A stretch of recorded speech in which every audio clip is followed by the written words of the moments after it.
Simulan natin dito sa kakatapos lamang na ABC Cup 2025, isang karangalan ng naiuwi ng ating national team Alas Pilipinas nang makakuha tayo ng silver medal. So hindi man tayo nakakuha ng gintong medalya dahil nga alam naman natin na medyo may kalakasan ng Vietnam, pero malapit na tayo sa gintong medalya at kayang-kayang mangyari yan sa mga susunod nga po na ABC Cup o International Tournament. Well, kung bago ka lang, please huwag mo nakakalimutan na mag-like and subscribe. Maraming salamat po mga kaibigan, no? History na rin ang nangyari dahil nga po from bronze medal ay silver medal na ngayon na nakuha ng ating Alas Pilipinas. Dahil yan sa mga player po ng Alas Pilipinas at merong consistent play. Pero hindi natin maiaalis na konting-konti na lang, no? Kaya naman talaga ng Alas Pilipinas na makagintong medalya kung nagkaroon lang tayo ng maayos at malalakas nga po na player. Unang-una nakita naman natin ang lakas ng Vietnam, no? Bukod ho sa meron silang matatangkad na mga player, ibang klase rin ng kanilang tactics, strategy, bilis at kilos, no, sa game. 3 set lamang tayo mga kaibigan at ang laki pa ng distansya ng score natin sa kanila.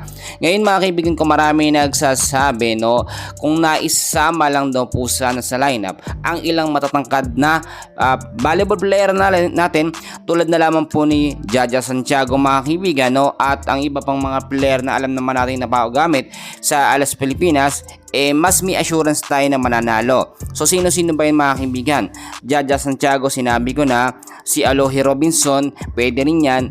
Etong si Ivy Lacsina, yung matatangkad na player natin, middle blocker natin, ay magagamit sana. So kailangan din silang i-train at mahasa sa mga crucial at intense game. Pero so far kung titignan ho ninyo, yung iniline up ngayon ni Coach De Brito, talagang masasabi natin na malakas. So hindi na talaga pwedeng kumuha ng ibang mga matatagal na o sabihin natin player sa Creamline Cool Smashers tulad ni Gemma Galanza at ni Alyssa Valdez, no? Alam natin magaling yung dalawang player na yan, pero sa ngayon hindi na nila kayang sabayan ang galing po ng mga player na available present dito nga po sa Alas Pilipinas. May mga update tayo na ako mga kaibigan na hindi na kailangan magdagdag pa ng Alas Pilipinas sa mga susunod nga po na international game or ABC Cup 2026, no? By next year, bagkus kinakailangan na lamang i-train at hasain nga po yung mga available na player ngayon.